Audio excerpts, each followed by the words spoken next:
Welcome to Door to Door Insider, where we take a deep dive into the mindset, the why, and the how of the industry's top entrepreneurs, leaders, recruiters, and salespeople.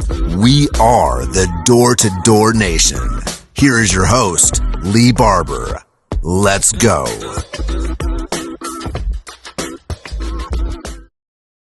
All right, guys, I'd like to welcome you to episode 4 of Door to Door Insider. And today we have Ty Williams on the podcast. He's been married for 16 years. He has 6 children, and he is currently the VP of sales for the West Coast of Sunrun. He oversees a division of over 1,500 people. Ty, welcome to the podcast, man. Thanks, man. Good to see you again, Lee. How are you? I'm doing good. So I've been pretty excited about this. You know, we did a podcast last year, and I'm a pretty big fan of Electric People. Some of the interviews you've done on there, you just had somebody from Olympic Gold on there. I've seen Todd Peterson on there. I've just seen some really good podcasts on there. So your content is some of my favorite in the industry.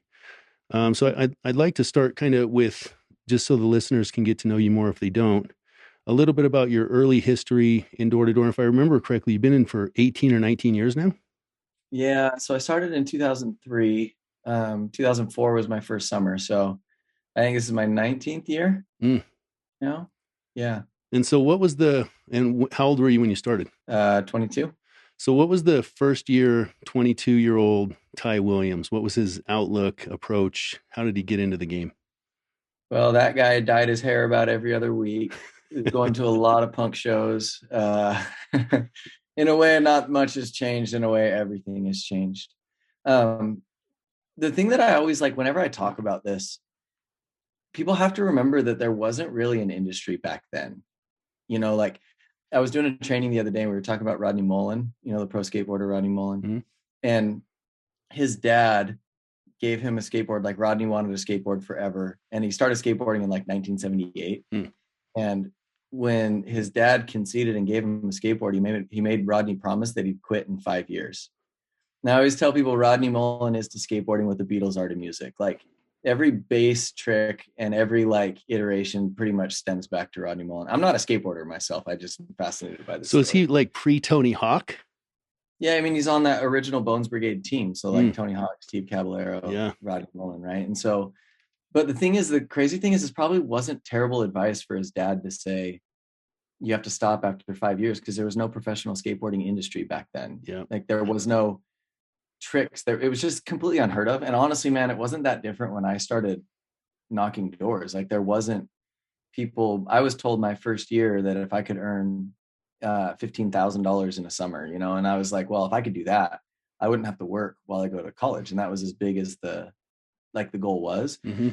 And so I see these kids coming in now at 22 and I'm like, man, like, first of all, the earning potential of an account, we were working for $300 an account right now. And what did you start in, Ty? Was it alarms? I started in alarms, even pre-smart home, just straight security systems. And it was awesome. It was a great job. I learned a lot from it. But, you know, I look at the opportunity now for people where, I mean, if you're getting into skateboarding now, look at how many like millionaire skateboarders there are, you know, from Tony Hawk to Rob Dyrdek to Nigel Houston, like, you know, Paul Rodriguez, all those guys are like, there's a path you can follow now, right? And there's you know, people that will help you get endorsements. There's ways to put out your content. Well, Door to Door is exactly the same. There are tons of millionaires in the industry. Mm-hmm. There are tons of people that have successfully built teams and repeated their success for decades. So now you can look at it and it's, you know, it's a viable career opportunity with tons of evidence and tons of examples of it. And so the people getting into it now should be doing what took us 20 years to do. They should be doing it in 5, you know? Yeah. It's funny because I've talked to a lot of people who started back in that 2002 year, Doug Robinson, Casey Bo, a lot of those guys were in that 2002 to 2005 range. And you really hear the same thing is, you know, it's like, now what I tell people is like, you don't have to reinvent this wheel. This wheel is rolling. And, you know, when we go back to when you started in 2002, you're really, you know, I guess we could call you a generation in door knockers. Back then, you guys were the generation that started everything that's built up to what it is now and laid down that foundation. And I think you're right. I mean, between the technology that we have and the training that we have, the platforms that we have, and just the way that people see the door-to-door industry now, there's so much fruit on the trees, right? Like, you don't have to go out and reinvent that wheel, guys. Like, you laid it all down for us and just really, really made it happen. So that's awesome, man. You know what I was thinking though the other day? So I was looking at snowboarding. We had Jeremy Jones on our podcast. And when I look at like snowboarding, like the godfathers of snowboarding are still really relevant in snowboarding somehow. Like, and so I kind of take this, and same with skateboarding, and same with like BMX, and same with like freestyle moto, like a lot of the action sports world, the OGs are still relevant regardless of kind of like, I mean, there are kids that are better than them, right? There's kids that can like ride better than them or skate better than them. But there's something that you learn from like kind of having like a founder's mentality where you kind of learn the business of it and you learn how to ride the ups and downs. And it's not just about who can do the biggest, like most current tricks. There's like a solid like business understanding that comes with being an OG. So like, I don't know if you know anything about skateboarding or snowboarding, but I watched this promo video the other day from Jamie Lynn. And Jamie Lynn has been snowboarding as long as I can remember. I mean, when I was 14 and started snowboarding, Jamie Lynn was, professional snowboarder for LibTech, and he's still putting out content. I'm like, how is there not someone so much better than him and so much more dynamic than him at this point? And there are when it comes to writing, but the struggle of a new up and comer is, my brother Jordan always tells you that the money will lie to you. It'll tell you you're professional before you are, right? You're getting professional money with a lot of times amateur skills. And so there's a balance to it. My biggest advice to the up and comers is you just got to like develop yourself as a business person and as a leader, because that's really what's going to like propel you long term. Like the kids in freestyle moto and snowboarding, all that, it should be a whole new generation that's running that sport, but it's still not, right? And it's not because their skills, I don't know if that makes sense. I just had that thought yesterday when I was watching that video where I was like, how have they not handed this off to another generation for the management of the business side? And why are we still seeing, I mean, Shaun White's amazing, but I mean, he's literally like been snowboarding for the last 20 years. How is there not somebody else that's as dominant? You know what I mean? Yeah, I think some of that just comes down to the fundamentals too, though. Like there's it's the young bull, old bull, right, running down the hill. There's some components that every generation or class or year after us needs to know that we have. And when you take it back to 2002, like, I think the relevance is in continuing to be self-relevant and adding relevance to the industry. Like the reason, I'm sure there's plenty of snowboarders, skateboarders from back in the 70s and 80s. Tony Hawk, you still hear content about Tony Hawk because he's made sure that he's stayed relevant. So he's still in the industry. He's still adding value. He's still adding content. He's still adding education. And even though he might not be on a board as much as he was back then, the amount of knowledge that he has to teach somebody that's just up and coming, because when you really look at any of these sports, they're just like our sport. I mean, you guys have, Run has done, promotions with Nike and all these really cool things. Door to door is a sport. And the ability for the OGs to add that content to the rookies that come in the first, second, third, fourth, fifth, eighth, 10th year. I've been in for 5 years, but the amount of content that you can add to me from starting in 2002 is still immense. I love hearing your content. I love hearing your perspective. I love hearing the way that you put things, because it gets my creative juices flowing and makes me think. I've used some of the pieces that we talked about in my correlations. So I think that's the relevance of it, is that you've stayed relevant by staying relevant and making sure that leadership lid hasn't been met, where you're constantly evolving your own game. So I think that makes perfect sense to me, man. I love that. Yeah. I wanted to talk about, just real quick, how did you get where you are? Because we didn't just jump from Ty with the multicolored hair and the concerts into from that guy into the VP West Coast Sun Run overnight. What was that progression like over the last? She looks like 19 years. I always say it took me like 6 years to kind of wake up. I thought as I'm doing this, I have this keynote that I'm doing for people right now, and it's called Players and Changers, and it's the difference between those that play the game and those that really change the game. And I'm not necessarily talking about changing the game like leaving the industry forever different. I'm more talking about like changing your own game, like getting yourself to that different income level, getting yourself to a place where, you have like, where you adopted the principles and it's kind of a part of you, to where you actually have more opportunities. Like I look at my life and it's forever different. My game has changed because of this job and the way that I've done it. I have more opportunities. I've had more experiences. I have more associations because of the job. But it got me thinking, like, there are so many people that come into this industry all the time that don't have that experience. Why? Right. And so simple answer is I played the game for the first 6 years. I was an employee, and again, I didn't really know any better, and I didn't think the way I think now back then, but it's all part of it. Right. So it's a good place to start. Like, I remember in the training, I talk about the first meeting that I went to, and it's funny because Lane Thompson and Bo were at that meeting. It was at the Marriott in Provo, Utah, 8 a.m. on a Saturday. And I remember thinking, what company like, was it for back then? It was for Apex. Yeah. So I'm a purebred. I've only worked at Apex, Vivint, Sunrun. Like I've only been here. But that meeting started at 8 a.m. I was in college and just kind of wanted to be snowboarding. And I remember like thinking, like, why do I got to go to a meeting at 8 a.m.? And then I remember seeing the people that were putting the meeting on and thinking, this company is kind of crazy, because there didn't seem to be any bosses. Like, everybody just looked like me. Even the guys given the training, they didn't have anybody like supervising them. And there wasn't any like corporate dude there to make sure that it went well. It looked like, who gave you the right, like the authority to run a meeting, right? Like, they were the changers and I was the player. So at the time, like, I went to the meeting because I was told to go to the meeting. And afterwards we went and knocked, and I went and knocked because I was told to knock. And for a long time it was, okay, I got to be out by this time and I have to stay out here, and I got to work Saturdays. And I did it, and there was a good reward and I had success, but the job's really grindy when you're playing.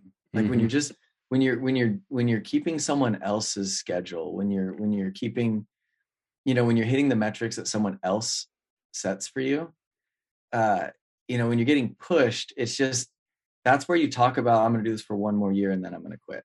Right. Yep. And so about 6 years in is when I learned, I told you on the last podcast, but I had a conversation with Sean Brenchley, who's one of my mentors. And he helped me understand. I was telling him that I was going to be done in the industry because I felt like it was time to move on to the next thing. And, I consider myself kind of a creative person. So I wanted to go into branding. I have a degree in marketing and advertising, and that's what I wanted to go do. And I had some contacts, like I'd been working to like, prepare that path for myself. And so I was going to leave and pursue that avenue. And Sean came to my house and he's like, so tell me about the income you earned last year. And I told him, I was like, I don't have an income problem. I'm actually I'm like really happy about how everything has gone. You guys have been more than fair. You've given me advantages. This is amazing, but it's time to go do something else. And he's like, but answer the question. So I told him the dollar amount. And then he's like, well, how much are you going to make at this next job you're going to? And I told him the dollar amount there. And he's like, listen, what is it that's causing you to go? And it was less than half. I was going to make less than half. He's like, well, what's causing you to quit something you're inherently good at to go make less than half at this point in your life? When I had like one son at the time, And I told him, I was like, well, I don't feel like I'm using kind of like my God-given talents. I don't feel like I'm doing things that like give me life. I feel like I have a lot to offer like this other industry. And I just feel like it's kind of what I'm supposed to do. And he said to me, he's like, you got to understand two things, man. He's like, the first is there are no rules in this industry. Like all of the perceived rules, you're just interpreting them as that. Like you can make your own rules. This is an entrepreneurial venture. Your job is to get accounts. You can do that however you need to, as long as it's, ethical and honorable. Yeah.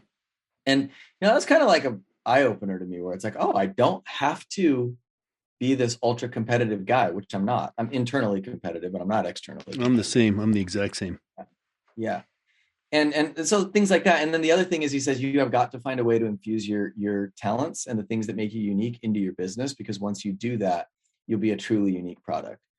And so that's when I started like branding teams. No one had really ever done that before. And that's when I started like making, we talked about the Relentless brand and like sales brands and like creating my own content and ethos. Like it was like, I felt like the job was kind of an art project at the time. And then like the more I did like that, the more I attracted people like me. And I kind of found you call it your true north or whatever, but like the thing I'm best at through that. So you asked me how I went from, the guy that just started to leading teams. I basically just transferred from being a player to a changer. Like I was like, okay, I'm going to change my game. I now believe that, and I have kind of a method for how to do that. Like if you want to talk about it, but I now believe that more is possible, and I have more confidence in myself, and I don't need the reassurance of everybody else. Like I'm pretty sure in my path. And so then I just started using the job as a vehicle. And it was, okay, these accounts are worth a lot. I think I could provide something different in the industry, and I'm off to the races. And I was really excited about it. And so then, like going back to the very first meeting, it's like I wasn't saying, oh, I have to work Saturday. Now I'm saying I need Saturday. I have goals, and Saturday is a tool, and I need it. And that's one of the biggest difference between changers and players is players do what they're told to do, and changers do what helps them hit their targets, right? So it's like knocking on Memorial Day. Well, you don't got to tell a game changer to knock on Memorial Day. He knows the value of having 3 sets of primetime hours in one day. So he'll just go do it, right? It's almost like if think about like when you get out of a Laker game and there's all those guys selling those like super strong smelling hot dogs that are like doused in onions and stuff. Dude, it's 11 o'clock at night, but they know there's going to be 70,000 people pouring out of this game. They're going to see me with my hot dogs. That's the game changer. He's making life better for his family. Mm-hmm. But the guy that's the player is like, I got to go work at 11. I really feel like that's the difference. So now I'm like, hey, let's get together and train because we need to get ready, rather than, oh, I got to get together and train. You're doing things because they help you, like a fit person doesn't complain about going to the gym. They need it. Mm-hmm. Right. And somebody that's getting pushed a lot of times, like, really, I got to meet you at 5:30. You know what I mean? One of my favorite sayings is that if you change the way you look at things, the things you look at will change. And then, I'm a huge fan of 7 Habits and Covey. And what Covey says is if you change the way you see things, you change the way you do things, and you change the way you get things, right? And so and you see, I see this a lot in our industry. We have, everybody starts this career with a certain paradigm. And most people start the career with the paradigm of this is just a job. A lot of people start it with this is a temporary job. And I think that, when you say the players and changers, I love that analogy because really what happens is you change first. And then after you change your paradigm of the job and like find your creative nature, I'm really the same as you. Like when I get into competitions, I tank. There's something about like being in competitions with other people that just tanks me. When I'm at my best is when I'm trying to be better than I was yesterday, when I'm meeting my own expectations, when I'm knocking the hours that I've promised myself that I was going to knock, when I'm hitting my own numbers. That's when I exceed the best. And for me, I think it took me 2.5 or 3 years to really become a changer in the game. When you put it like that, the first couple of years was literally just battling doors. It was just me and doors. And, I tell a story to some of my people that my first year on doors was one of the hardest years of my life.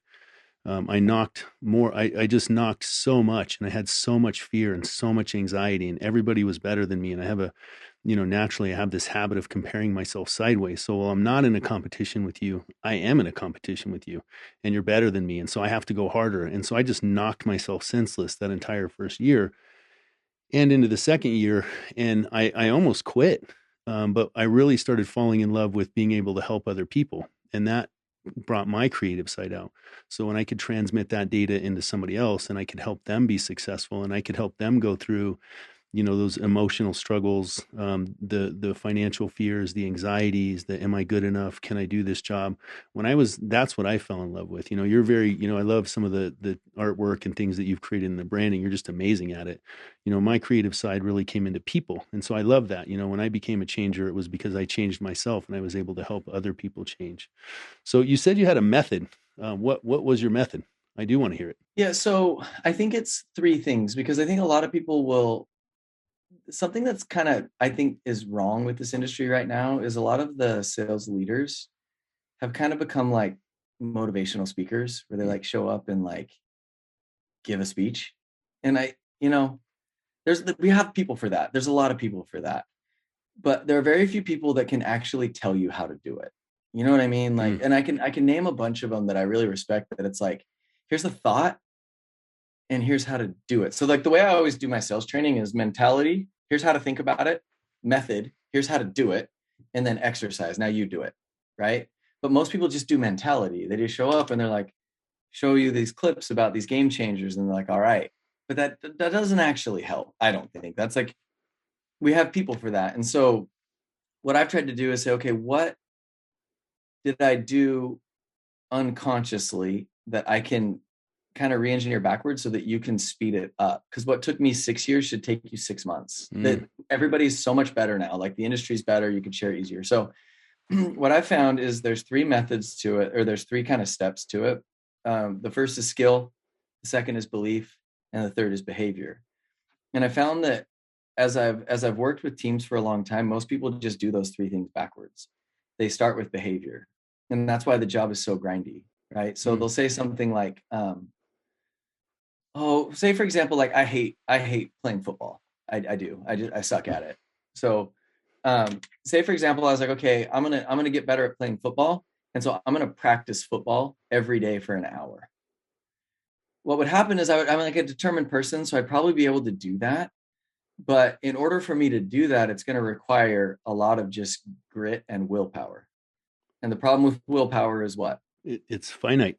That's right. Limited. It's going to exhaust. Eventually, I can't white knuckle that forever. Now, I might be able to white knuckle it longer than some other people, but how many people are just white knuckling this job, right? Like, so they're like, okay, I'm going to knock 40 hours a week.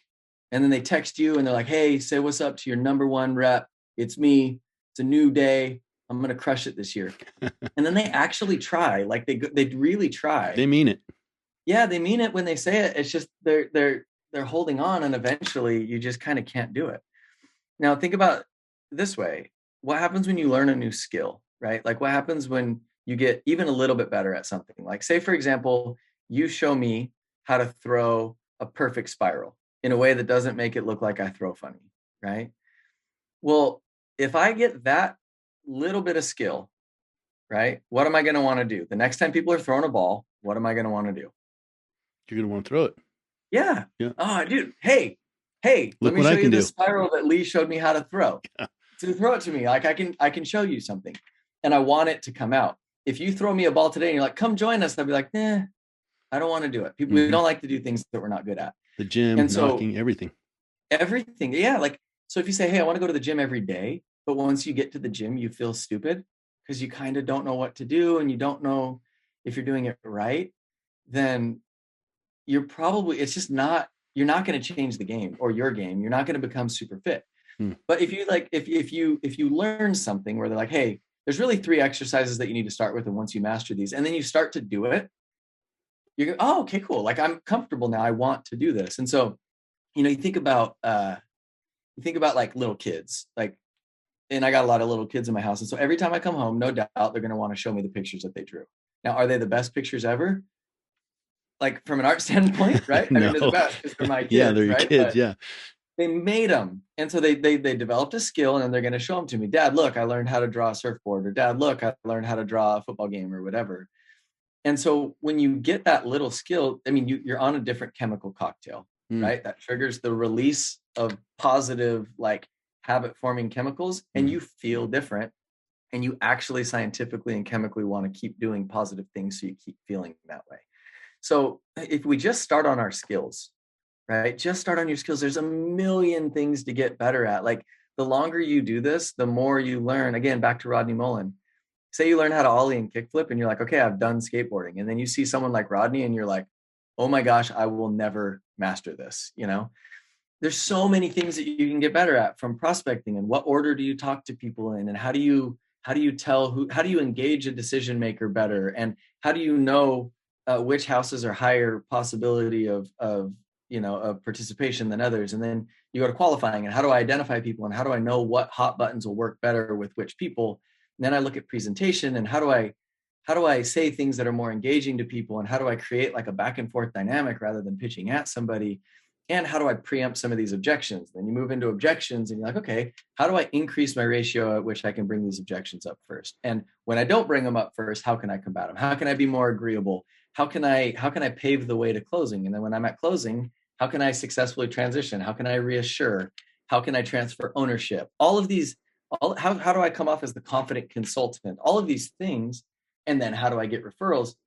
You'll stay, there's enough content to stay busy there for 100 years. So if you say, hey, I knock 100 doors a day and I only talk to 3 people. All right. Prospecting. So let's talk about the order of approach. Let's get a little bit better at identifying who to knock in which order and how that's going to help. If you just start there, you're going to have success. And the easiest thing to do is just talk to somebody that's better at that. Literally, that's your training for the day, is ask somebody for 10 minutes, hey, how do you pick a house? And when you do pick a house, what are you looking for? And then you go try it, and then it'll work. And then you feel that positive stuff. And so you want to go to work more often versus, okay, I'm going to knock 40 hours a week. Not if you suck at it, right? You don't want to do it, so you don't do it.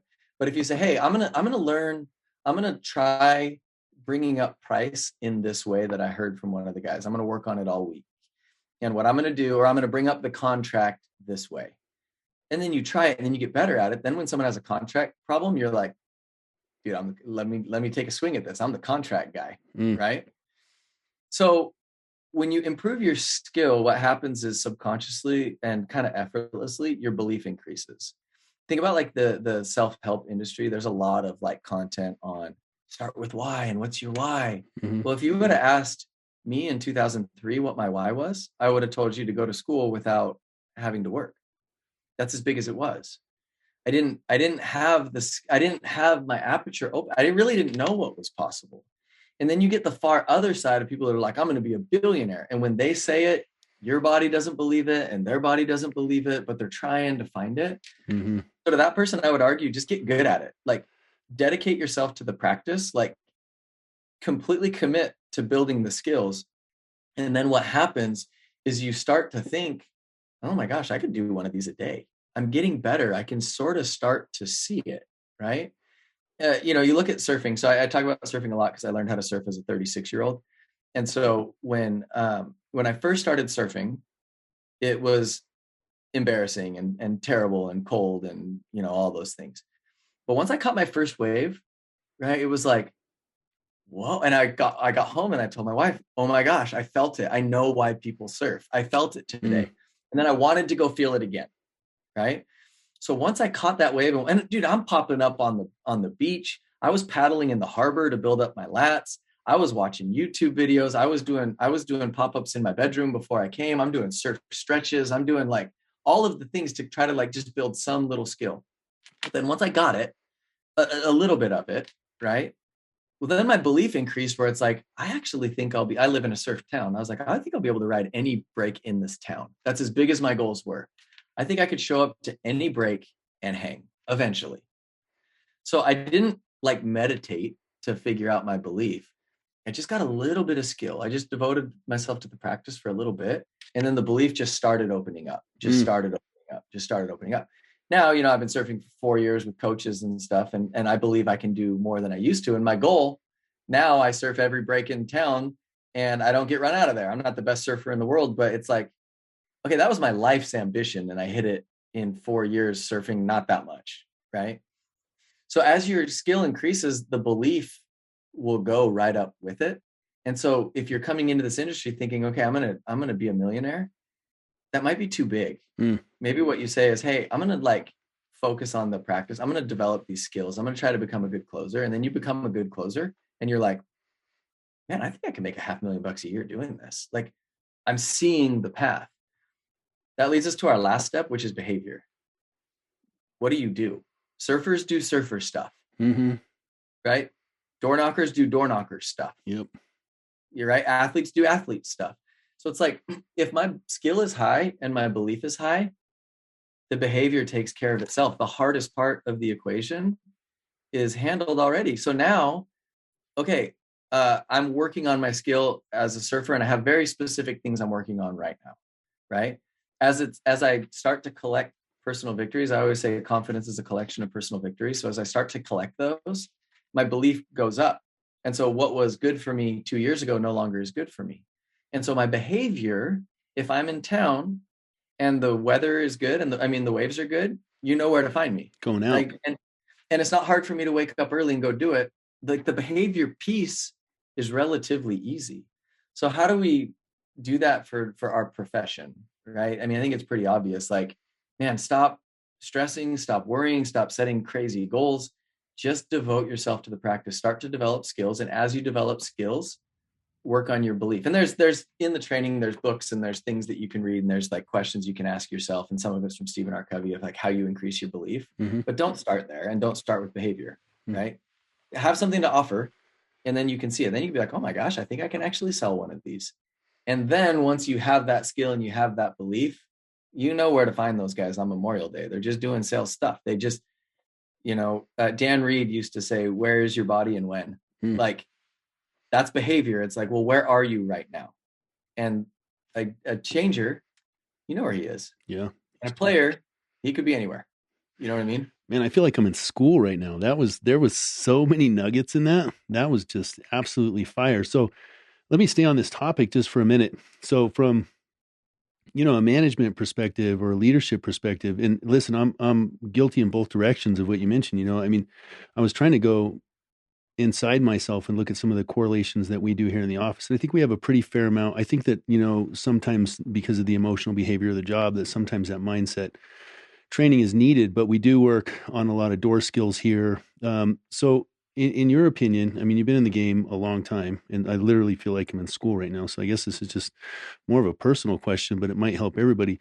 How much of that responsibility, I feel like I understand what my responsibilities are to teach the newer reps coming in, door knocking, the closers classes. What I try and talk to them about, and I'd like your opinion on this, how much of that is on them? Because I felt like, when I was coming up in the industry, I felt like there was so much that I could get in a correlation or from a book. But, when I look back at where the majority of my skill came from, it was from being self-introspective, looking at what's going on in myself. And then, like you said, really just becoming really skilled at knocking a door from just a veracity, a massive amount of door knocking. So from that perspective, how much of the onus is on the rep and how much responsibility is on the management team? It's kind of like a marriage, like if you were to ask me, like, how much of my marriage is my responsibility versus how much is my wife's responsibility. Yeah. So what I tell reps, one of the things that in like our boot camps and new rep training, I'll tell them that your growth is your own business. It really is. Like it's if you didn't grow in this industry, it is not, I work for Chance Allred, who's the man. It is not Chance's fault if I don't grow.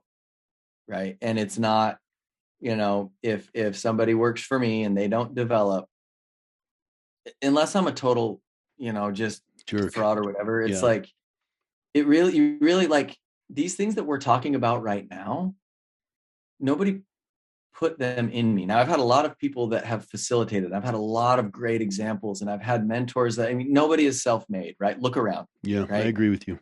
Nobody's we're in America right now. We're not in Ukraine, right? Yeah. Start there. Okay. So nobody's self-made. And so what I look at the new reps and I'm like, what our job is as leaders is to remove barriers for you, right? It's to give you information and to remove barriers. It's really to clear the track. Now you're going to drive that track. And at the end of the day, if the track is bumpy, it's bumpy for everybody, right? But if there's a massive, rock on the path, I'll get that out of your way, right? But you got to drive. So that's what I tell the reps. And I honestly believe that. Like when I started surfing, it wasn't my surfing coach's job. It's not your fitness instructor's job to make sure you eat one thing over the other. Right? It's their job to guide you, to give you inspiration. Yeah. To clear the rocks. Yeah. Now, as a leader, it's 100% your job. It is. These guys, I'm kind of working on a concept right now about how close is too close. And the more I delve into this, the more I lean towards it's like a friendship, man, like a true friendship. There's really no barriers, right? Like you just is that like how close is too close on the relationship between management and the rep? Because it is very interpersonal. Yeah, I go 100% the way that like you got to go all in. Like you just vulnerable and walls down. And if you love somebody, you tell them you love them. And if you got to cry with them, that's what you do. That's been my example. There's a lot of people that would disagree with that, but so when I look at it and somebody comes in, I look at the people that I've hired and some of the conversations that we've had. It's, hey, it is on me to make this person successful. Now I have the conversation with that person where I say, hey, this is completely your deal. right? Like your growth is your own business. I will give you everything that you need to be successful, but I can't make you lift the weights. I can't make you put the words in your brain. But then I make sure that, it is on us to make sure that if these guys are going to work for you, man, they're taking a real chance. 100%. Right. Absolutely. They're taking a real chance. Like they didn't work with somebody else. And a lot of it, they chose to work with you because of what you said you could do for them. So in order to really be impactful, man, I take very seriously the ability to like get them successful. So what that means for me is they need good systems. They need clear accountability. But a lot of it is just checking in. It's that text at 10:30. Like I have kind of like a personal rule. Like when I think about them, I send it. Like, so it's like if they come into my head and I'm like, I wonder how this person's doing. You just send it. Like I believe that stuff, that stat that you take in 40 million bits of information at once, but you can only articulate 40 bits. Just heard that yesterday. Yeah. So I think that any kind of thought, like if I was driving down the road today, I was like, I wonder how Lee's doing. Last time we talked, he mentioned this, and it comes to your head, just send it. Like that's what I did with you. I was listening to Electric People and I shot you a text. There you go. Yeah.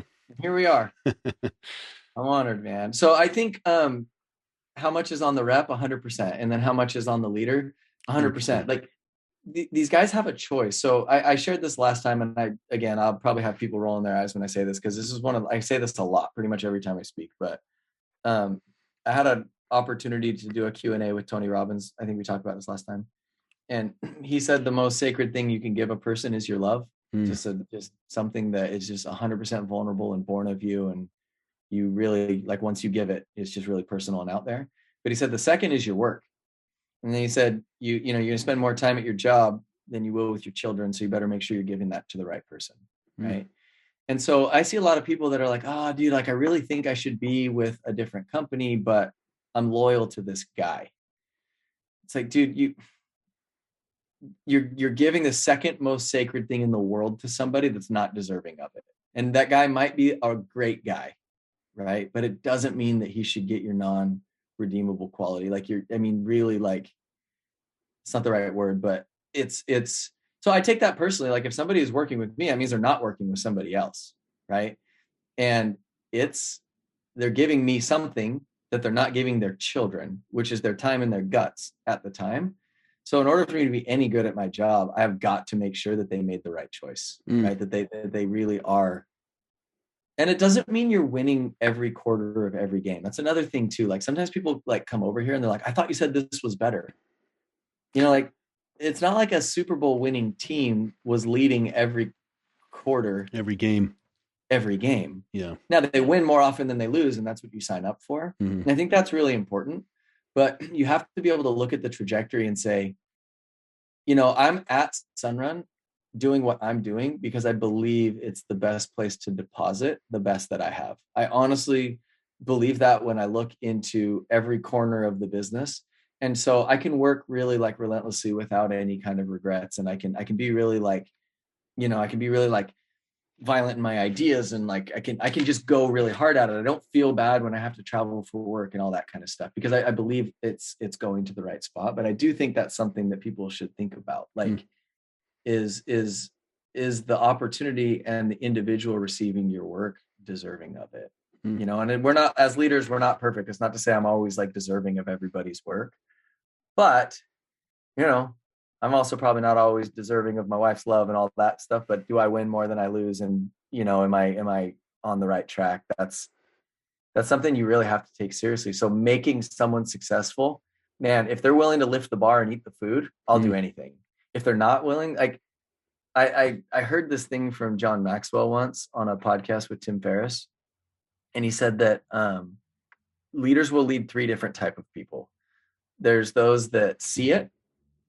There's those that see it when shown, and then there's those that'll never see it. For those that'll never see it, I don't have a lot of time for that. Like you're not going to like me. I'm not going to like you. It's not healthy.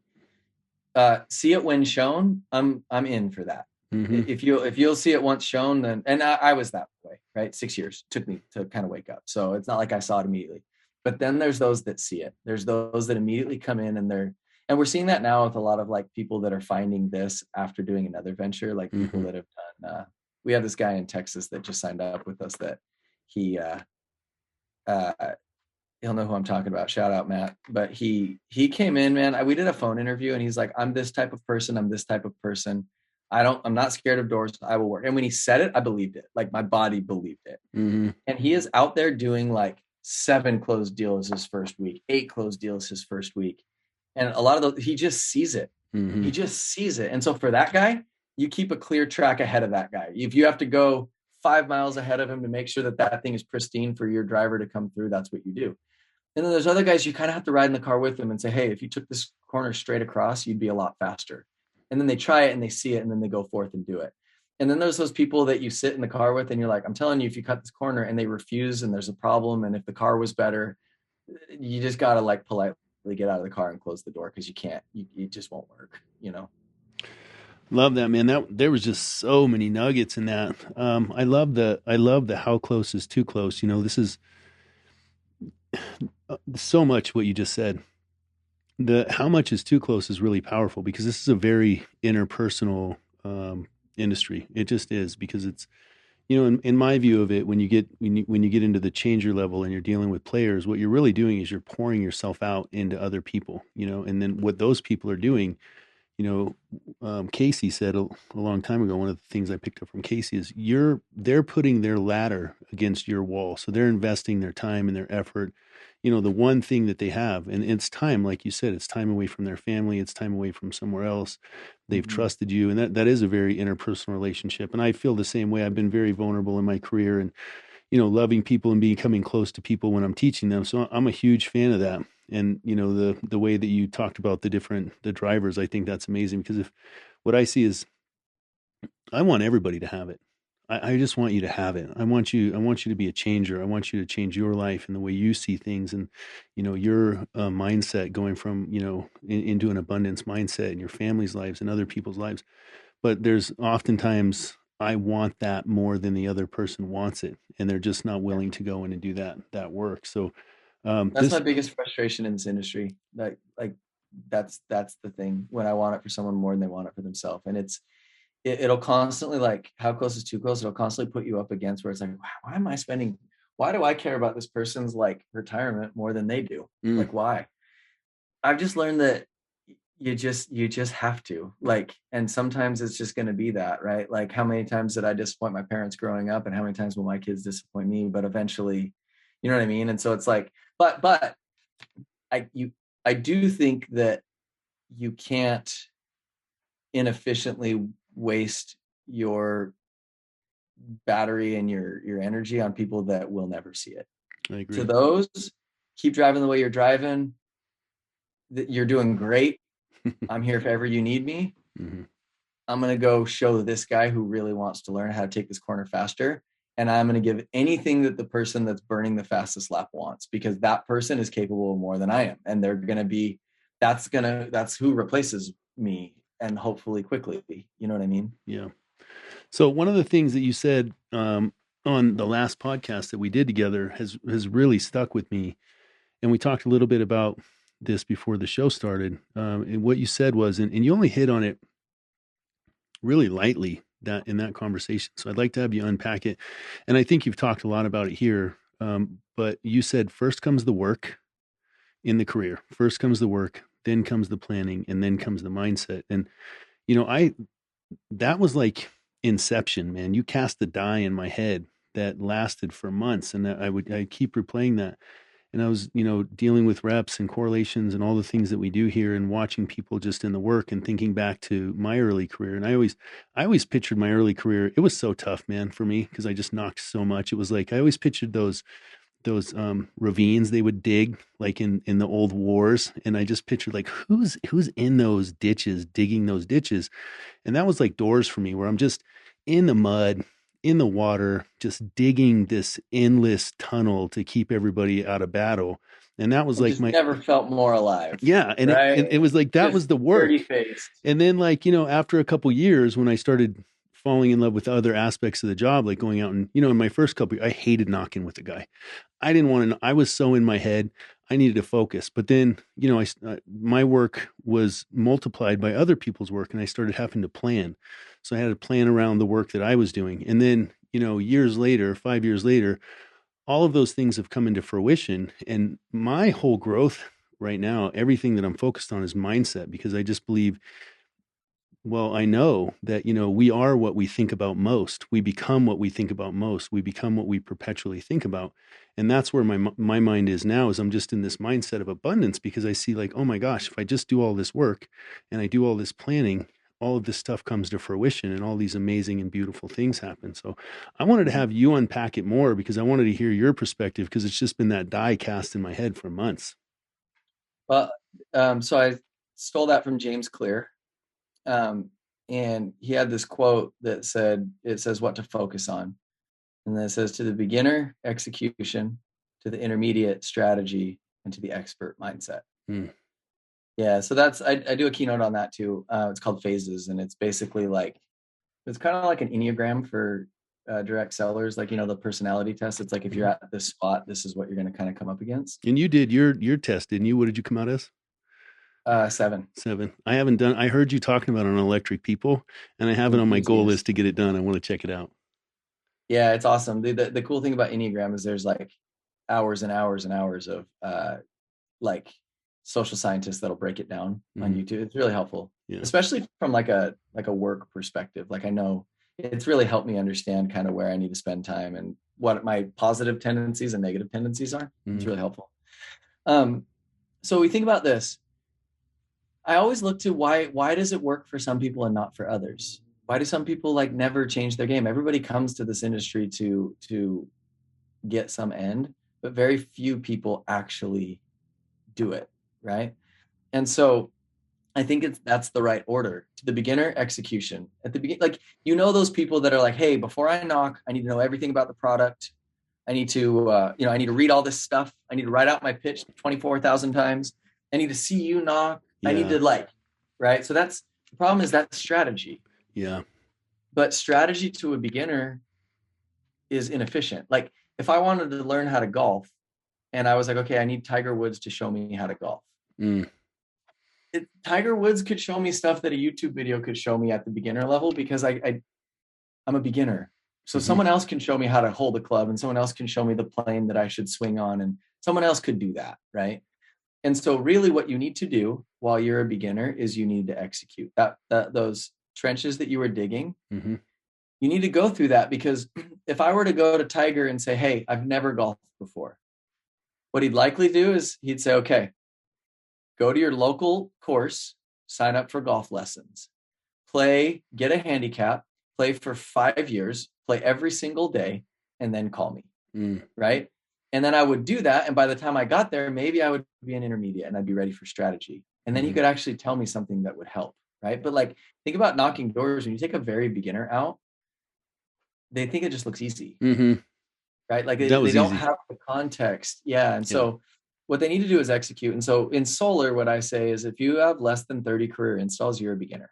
So, and there's other defining characteristics, but say, for example, that. And so really what you need to do is you need to just focus on execution. It's a time of imbalance, right? It's a time of, and we've all had that. It sounds like you had it when you started, but when I started, I was an expert at alarm sales, and then I transferred to solar, and I was a beginner the day I transferred. And so for a time, there was real imbalance to where we didn't take vacations, and I wasn't home, and I didn't put the kids to bed because I was a beginner and I needed to execute. Now, it's not sustainable forever, but what happened was, once I got those 30 installs under my belt, right? Once I had seen enough to understand where I was strong and where I was weak, and once I had faced enough, then I could go to the strategy and be like, okay, I have a really high cancellation ratio, which I did. I sold solar like an alarm at first. And so then I would go to people and be like, okay, how do I make it stick? Well, intermediate strategy. All right. So as a beginner, you need a mechanical schedule. This is when I wake up. This is when I manage my accounts. This is when my butt gets in my seat. This is when my feet hit the street. And this is when I come home. And I don't care if you're getting married. And I don't care if, Connor's fighting and you gave me tickets. I don't for the time being, I need to execute. And that's that. People do that in graduate school, right? Next comes strategy. So once you have some success under your belt, and basically it's when you're managing more. So now I have 30. Now I need to manage this. Now I got a book of business, and I need to be smarter than just pound, right? So to the intermediate strategy, how can I be more efficient? I haven't seen my family for a while. How can I do this a little bit better? Maybe I can't go to dinner with, or maybe I can't have dinner with my kids every night, but man, I could do Wednesday pancake day like the best. Like, so first is mechanical schedule. Second comes a dynamic schedule. So now I got to like start to manage my life. And I need to make sure that the energy that I'm putting in is efficient energy. So it's like when you're surfing, you don't just paddle hard. You need some technique. But for a while, you don't have the muscles. So just whatever you need to do. Honestly, I could tell you how to paddle, but you're not going to get it. So just go out there and paddle. Yeah, just paddle. And then after a while, it's like, hey, my problem with paddling is I was reaching too far. So putting strain on my shoulders. It felt faster. It felt stronger. And then my coach after a while was like, hey, shorter strokes and deeper. And it was the right thing for that time, right? Strategy. And then to the expert mindset. Think about this.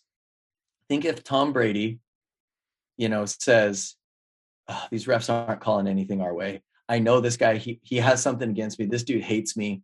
I thought we were going to win. Is it possible that the team wins that game when the expert thinks like that? It's unlikely. Yeah. Right.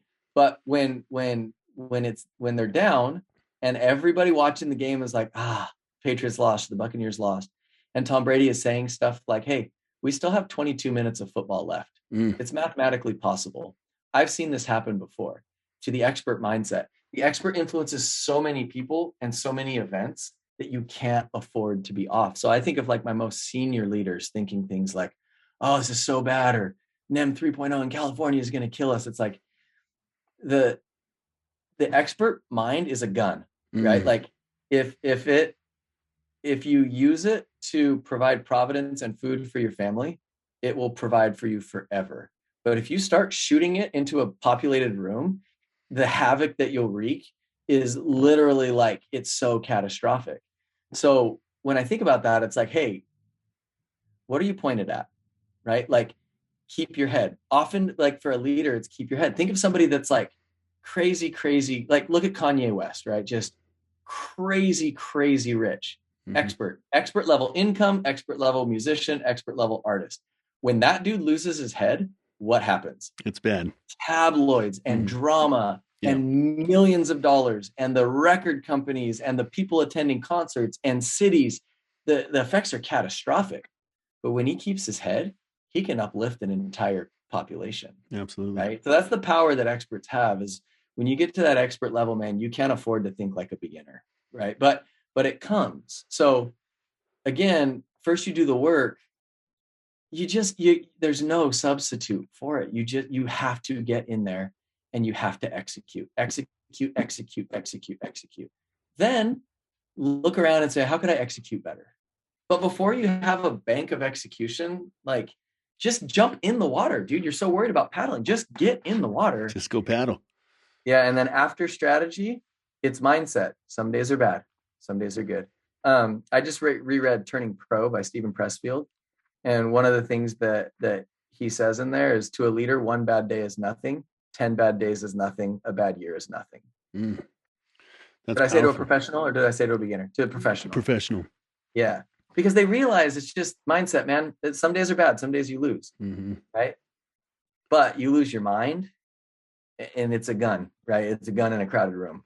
Well, I see that even with, reps in some of their early times.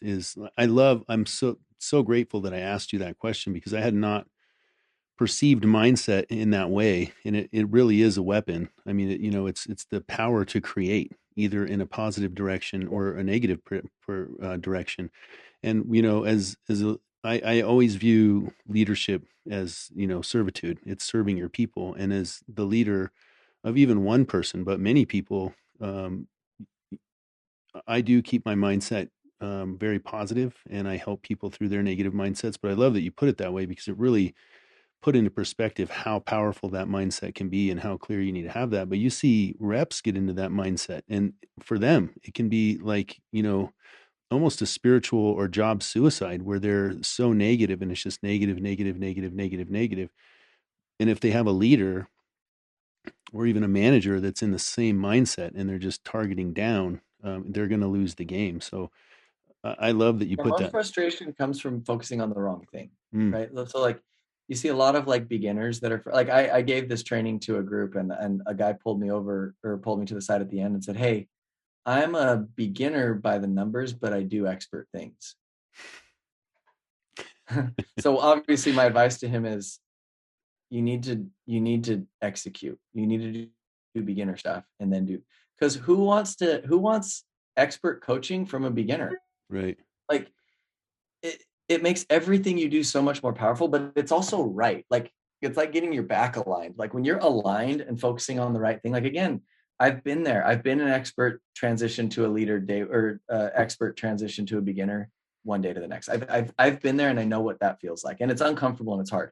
And most people that find our industry, especially if they've done some things before, they would probably consider themselves an expert in that thing. Hey, I was a software sales guy, or I was a medical sales guy, and I was an expert. The faster you can wrap your head around, okay, and you're a beginner now, so execute. Mm-hmm. Then we'll tweak your execution. And then like think about you, like you're a father, so like if we're in a scary situation, if we're in a house fire, and as the life expert you lose your head in there, people get hurt. Absolutely. Right? If you're on a military operation and you're the expert and the general loses his head, people get hurt. It's the same thing. Like once you're that dialed, once you have a skill that's that powerful, and that skill is, the influencing of other people, man, you have just got to preserve the mindset. Now, it doesn't mean you're always ridiculously positive. It doesn't mean that you're just optimistic. It just means that your mindset is appropriate for the situation, that you're not saying this is going to be the worst, it's never going to work, right? That you're looking at it. And if you're in a bad situation, if the house is on fire, you look at it and you're like, okay, the house is on fire. I've got to get the kids to safety. Solve the problem. Right? Mm-hmm. So that's from James Clear, and it's something that I spent like a few months figuring that kind of thing out, and it's really changed it for me. Like it's really helped me when I consult people on their career. Like generally they're unhappy because like, okay, well, you're a beginner focusing on strategy. You need to focus on execution, or you're an intermediate focus and you're still on execution. You need to transition to strategy. Mm-hmm. And often what I see is really high producers that are actually expert level producers that still think like intermediate people. They're still focusing on strategy. How do I get ahead? How do I do this? When really you should have graduated to mindset, right? You should know that like, hey, I'm adding value. This I'm likely going to get taken care of without worrying about it. Because if you're an expert thinking about strategy, it's like a really great fighter that's still beating people up. It's like, well, everyone knows you're great. Like you need to graduate to mindset and figure out how to use this power, So just knowing when to transition, or helping other people transition when it's time, identifying that. Yeah. And in solar, there's steps. Like there's like, so for us in our business, personal installs, it's 30. You transition to intermediate at around 50. And generally like your intermediate people will be doing 50 career installs, and they'll have like 15 to 25 downline installs. So them and some buddies and some volume that they're doing. Mm-hmm. And then once you get to expert, it's usually when you've done 75 plus and you're doing anywhere from 40 to 50 downline installs a quarter. It's not hard to get to expert, but few people do it. Yeah. So and then when I look at teams, anywhere sub 100, you're beginner. If your team's doing less than 100 a quarter, you're a beginner. You focus on execution, beginner team. Mm-hmm. Once you get up to like 150, all right, that's a lot of accounts. So that's strategy. So you need to figure out, how do I most effectively manage these? And then once you get to 200-300 installs a quarter, mindset, you manage a lot of people, a lot of revenue, a lot of business. You have to really make sure that you're picking the right thing to focus on, and that you're steering people emotionally and professionally kind of in the right way. I love that. And I think, part of that is ego. I remember having a conversation a while back with a rep, and, she was really upset because she wasn't getting the results from doors, but she wasn't executing, and the conversation was, hey, I'm a professional saleswoman. I've been doing sales for 9 years. I'm like, well, you haven't been doing door to door for 9 years. You're a rookie. You're not executing. You're taking time off, and your work behaviors are. And what I can't do is It's like you said, I can't pick up the weights for you. I can run correlation, and I can give you great leaders, and I can give you a great platform, and I can give you good technology, and I can inspire you to read books, and I can teach you all these great things. What I can't do is I can't make you go out and knock doors during your hours. And the belief of, hey, I'm a great salesperson. I've been doing this for 9 years. That is an ego level that eventually stopped her from continuing in the job because she believed she was so great, but didn't have the humility to go into, the behavior that she needed to, just execution, execution, execution, lower that ego and get into the job. So I really love that. And the way Well, that you it's like, tracked out, yeah, loved it. and I remember one day I was working out with, I have an older brother that did this job for a while. He works in inside sales now. And I remember one time, my first year knocking doors, he wanted to go to the gym with me. I was really working out consistently, and he's my older brother, right? So he goes to the gym, and we're doing biceps, obviously.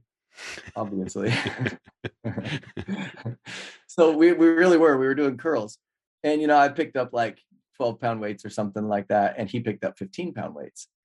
And his name's Landon, and I was like, Landon, you haven't worked out in a really long time. That's going to be too heavy for you. And he's like, whatever. He's bigger than me, stronger than me, whatever, right? And then 6 hours later, he couldn't lift his arms. And so it's like, who's hurt here? You or me? Like, Yeah.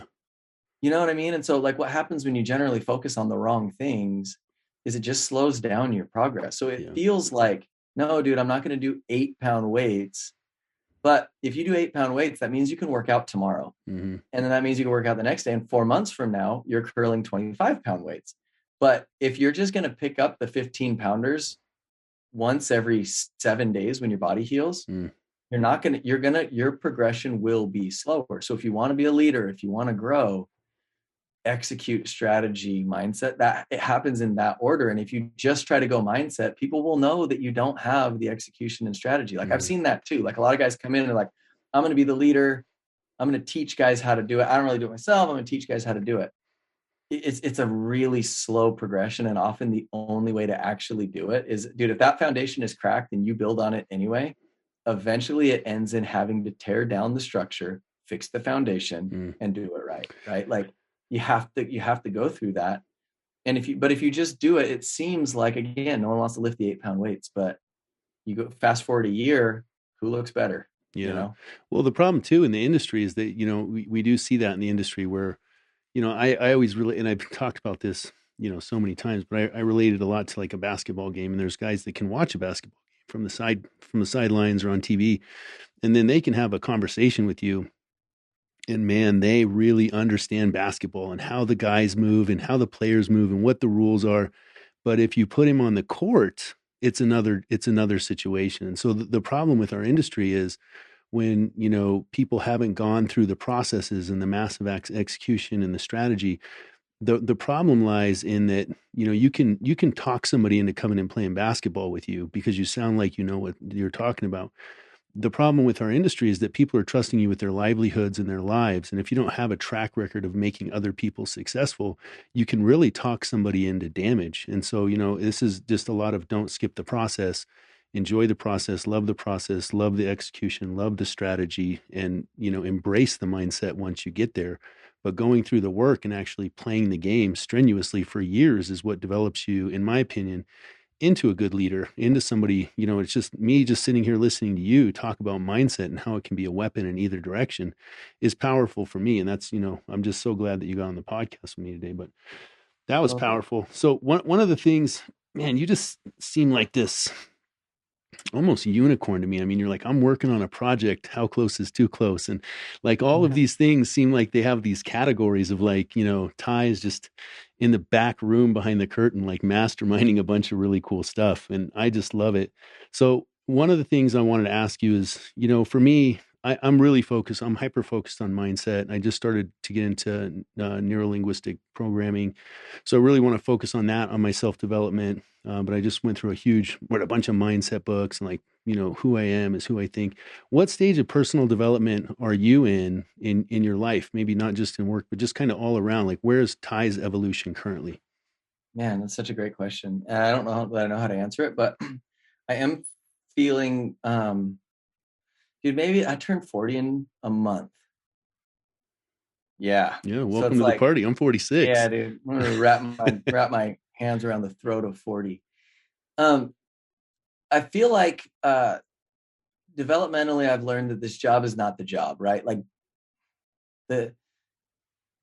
this opportunity to lead men and women into creating their own futures, man, it's just like, it's a really humbling like project, right? Like it's something to where it's like, when I look at what makes a good life and what makes a good like professional life, for me, it's, is it a good, worthy cause? And I think environmentally, it's a great cause. I think technologically, it's a great cause. I think, from a capitalist standpoint, there's just nothing better. It's great. I feel 100% awesome about what we're doing.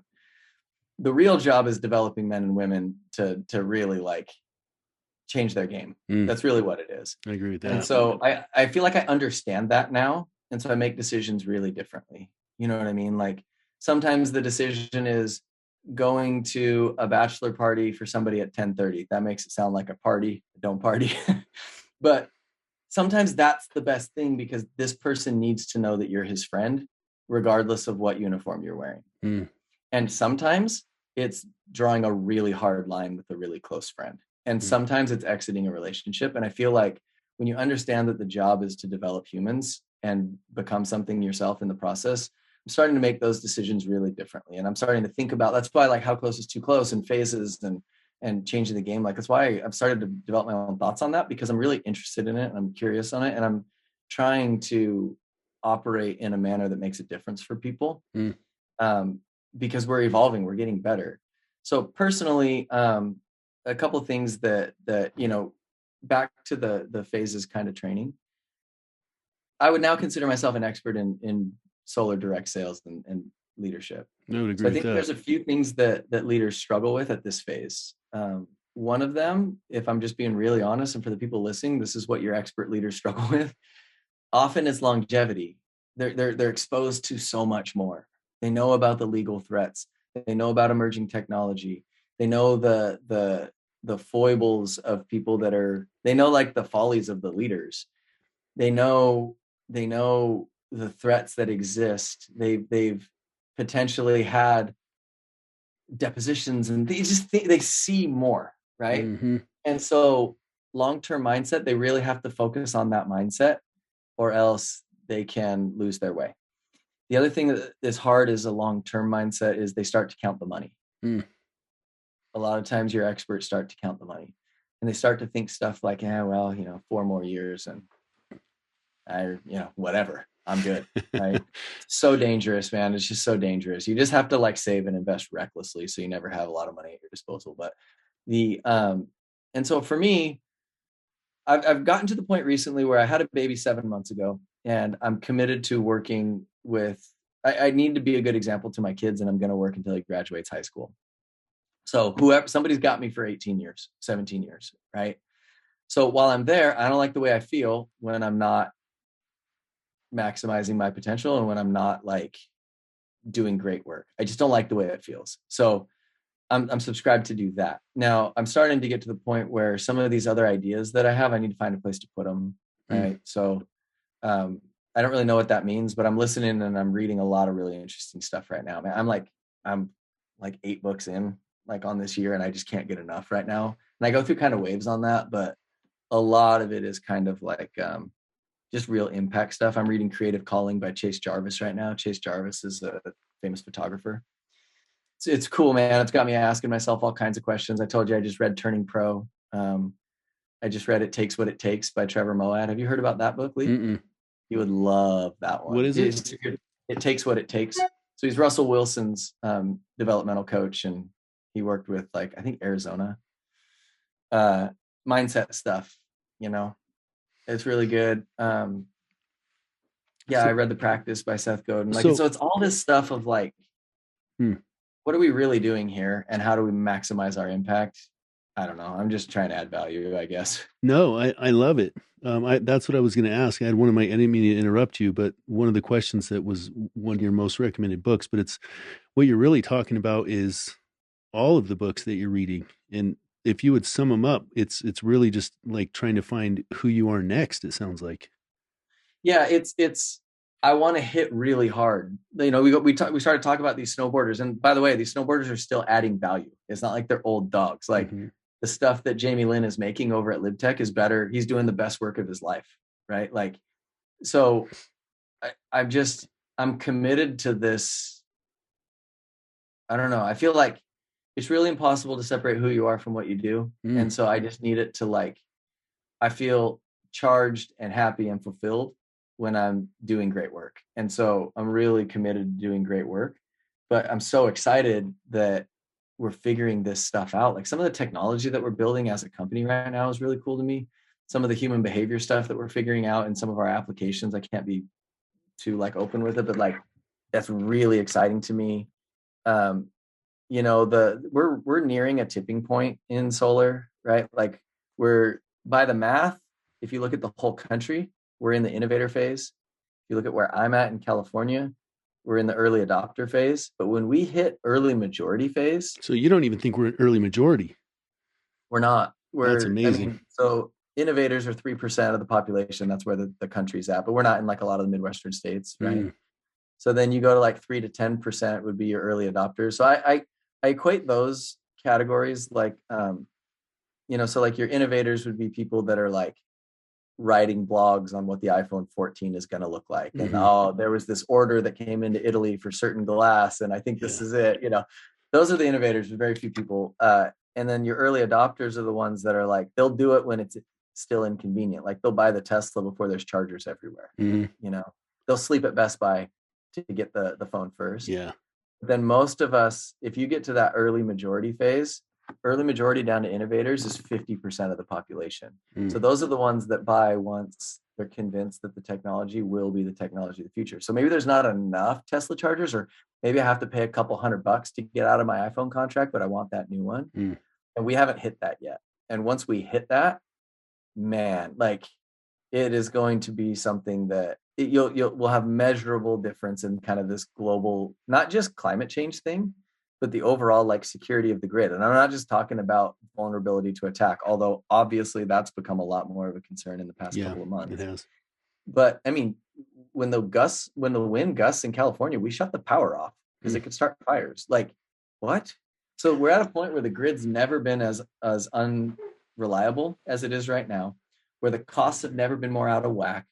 And we just have this solution that's just freight training and people love it. Like so I just want to make sure that I'm adding value because I like the way that feels. And I'll be honest, dude, I've had a couple years where I'm like, I don't know, and it's like when you're not creating your best work, you start to feel like, maybe I need something else. Maybe I need something different. And to me, that's just an indication that you're not doing your best work. It's not, the work hasn't changed, man. The only thing that's changed is the worker. So, right. It's not like the company got together or the neighborhood got, like you see it with reps. Oh, this neighborhood sucks now. It's not like the neighborhood collectively got together and decided to suck. Yeah, no. You're the change agent. You're the variable. Figure it out.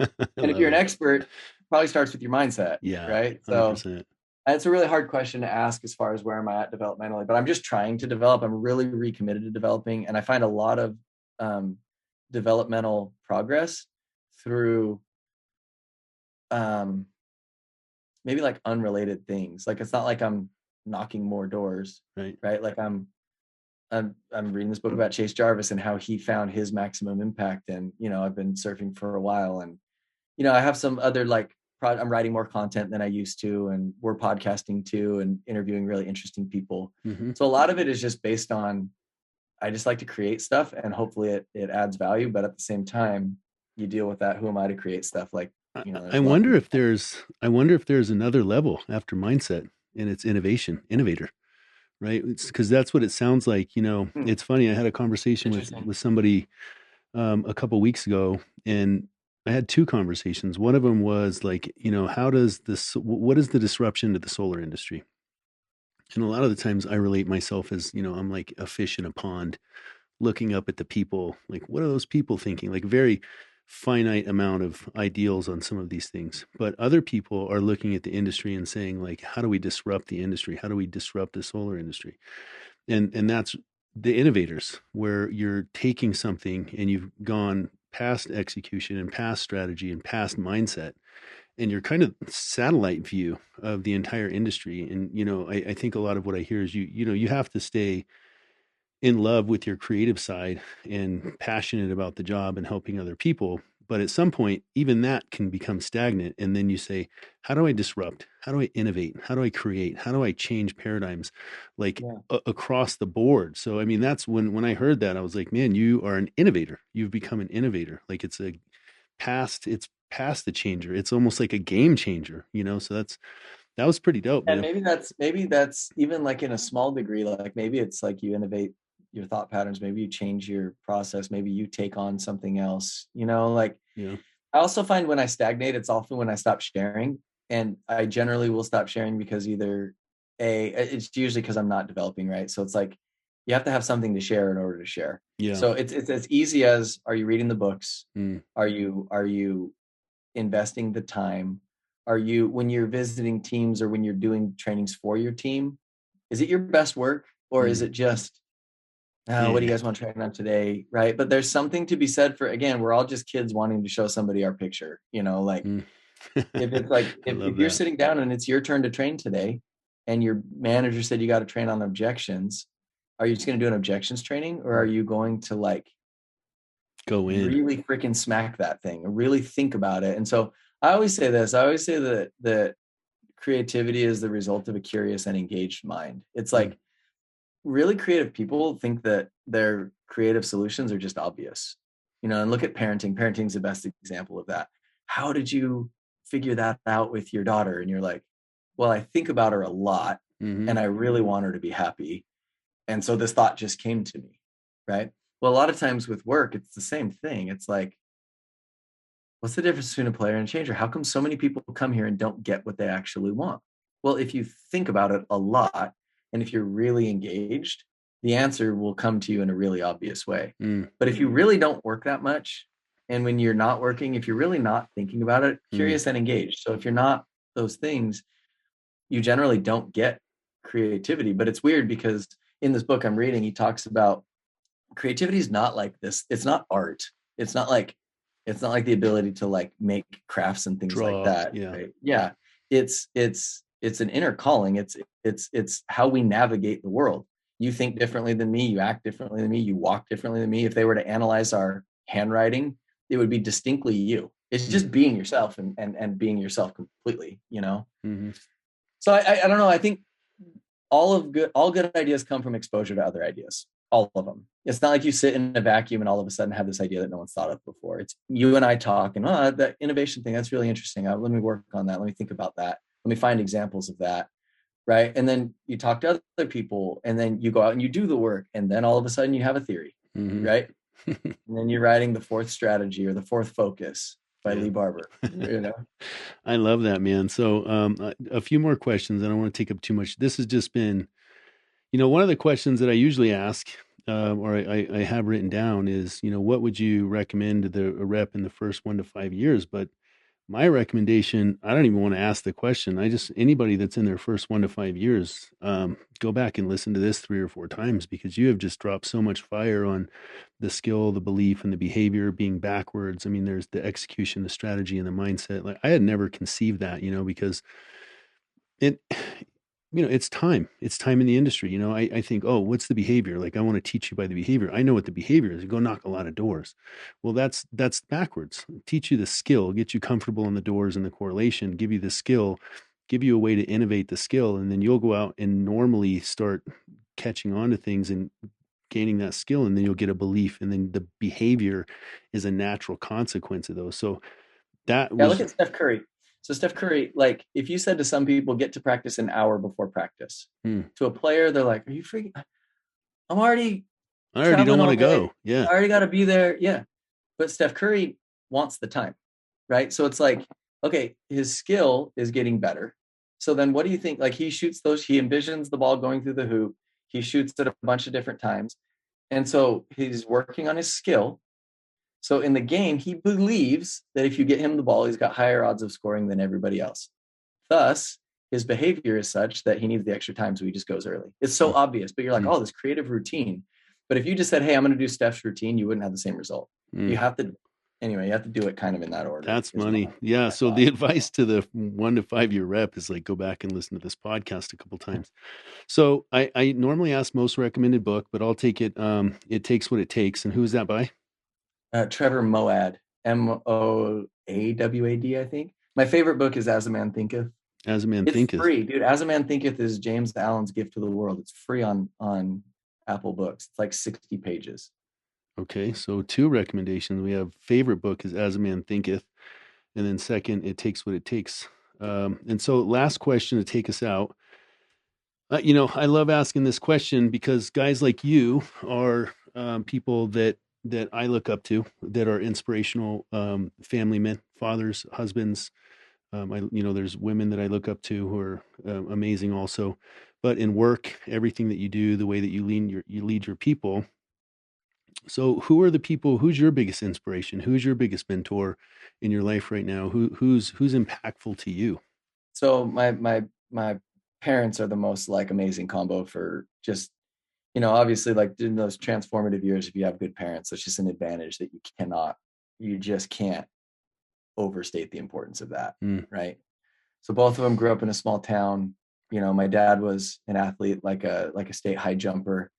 And, he's like voted most likely to succeed in high school in this small town. And my dad's awesome. He climbed like the corporate ladder. He started as a repo man and just barely retired the second time being a CEO of a bank that had been sold. And he's really, really cool story about my dad. I remember never wanting for anything, but we didn't have a lot of money. Looking back, like, you know what I mean? Like, so obviously like we talked about relentless last time, just one foot in front of the other, just doing the stuff. That was my dad. My mom is really pretty creative and was a farmer growing up. So that mix of like work and create, like she's an interior designer, she's a hairdresser and just can work anybody under the table. Like, so that obviously like be my first inspiration. I'm so incredibly like stoked on my wife and like she is the coolest person in the world to me. And like, I think I just really want to impress her and my family. And like, that's kind of where it starts professionally. I've had a lot of really good mentors. Sean Brenchley is one of my mentors. He's great. I owe a lot of my career to Sean. The person that brought me into the industry was Eric Mealy.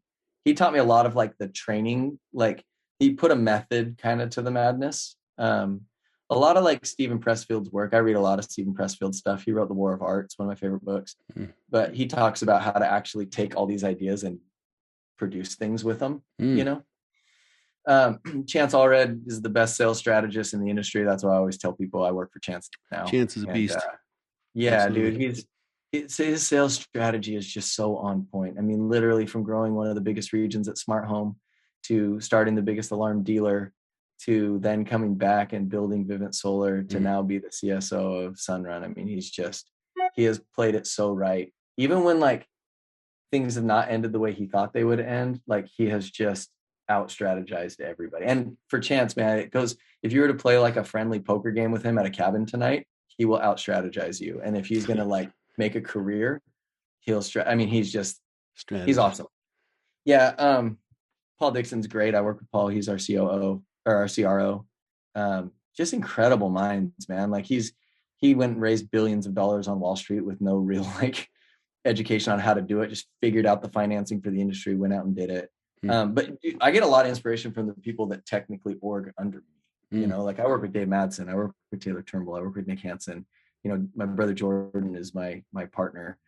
I work with Devin Arp and Ty Mickelson and Sterling Hills, and like there's so much. Again, like I don't know. It's like creative juices. And we're so close. Like all of us. I mean, we talk constantly, and so those people that I listed are probably my main influences. I'm probably forgetting some, but those are the ones when I look back on a career and direct to home, those are probably the ones that I would credit most of it to. That's awesome, man. So listen, Ty, I want to thank you for coming on, and I want you.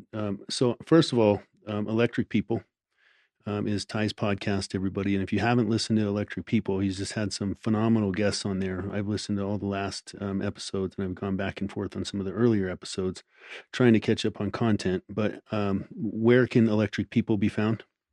So it's on Spotify, it's on Apple Podcasts. So pretty much anywhere you would listen to podcasts. I've actually switched to Spotify. I use Spotify for most of my podcasts now. You do. I like Spotify. For some reason, I always go to Spotify for my podcast. Yeah. I love it. I never did, but it was Dax Shepard that got me over there. Armchair Expert's the one that pulled me to Spotify. So I like the layout better. I don't know why. Yeah. I like to be able to save them. Yeah. But that's us. Yeah.